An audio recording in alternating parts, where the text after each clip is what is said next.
ইলিশ আমাদের জাতীয় মাছ।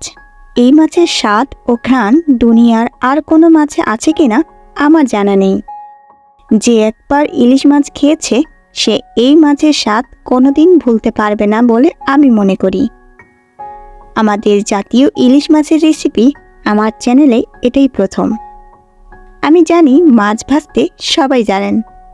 আমি সাধারণত মনের জড়তার কারণে যে কোনো রান্নার ভিডিওতে কথা বলি না, তবে আজ এই ইলিশ মাছের রেসিপিটিতে কথা না বলে নিজেকে আটকে রাখতে পারলাম না। এভাবে ইলিশ মাছ ভাজা এতটাই মজার ছিল যে কি বলবো। পুরো রেসিপিটি না দেখলে বুঝতে পারবেন না কিভাবে ভাজলে ইলিশের স্বাদ 10 গুণ মজাদার হতে পারে। প্রথমে এখানে ইলিশ মাছ কেটে ভালো করে লবণ পানিতে ধুয়ে নিয়েছি। এখানে আমি বেশি মশলাদার উপকরণ ব্যবহার করব না। আমি নিয়েছি পরিমাণ মতো লবণ, হলুদ গুঁড়ো, লাল মরিচ গুঁড়ো এবং জিরার গুঁড়ো। মশলাগুলোতে সামান্য পানি দিয়ে পেস্ট করে নিয়েছি। তারপর মাছের পিসগুলো মশলা মেখে নিয়েছি। এভাবে 10 থেকে 15 মিনিট রেস্টে রাখলে ভালো হয়। তবে আমাদের রাতের খাবার খাওয়ার সময় অতিক্রম হয়ে যাওয়ায় ইনস্ট্যান্ট ভেজে নিয়েছিলাম।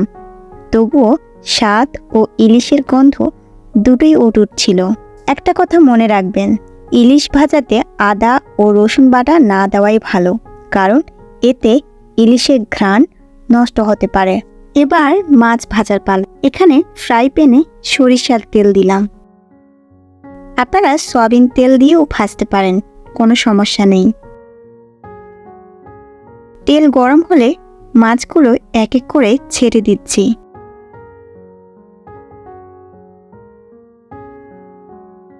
এক পিঠ হয়ে গেলে অন্য পিঠ উল্টে পাল্টে ভেজে নিচ্ছি।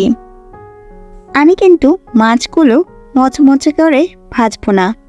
মচমচে করে ভাজলে ইলিশ মাছের গন্ধ বিলীন হয়ে যায় বলে আমি মনে করি। ইলিশের ফ্লেভার অটুট রেখেই মাছগুলো ভেজে নিচ্ছি। এই পর্যায়ে আমি দিয়ে দিচ্ছি 3-4টে শুকনো মরিচ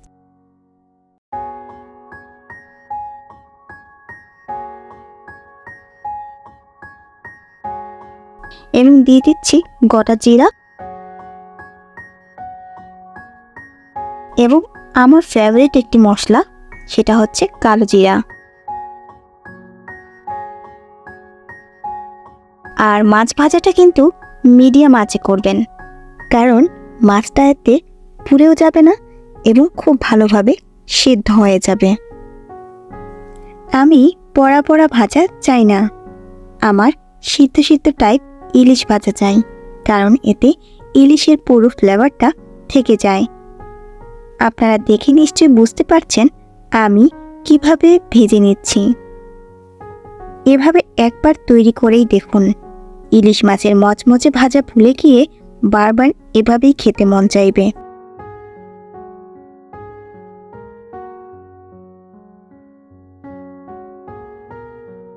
আমার ইলিশ মাছ ভাজা পরিবেশনের জন্য প্রস্তুত।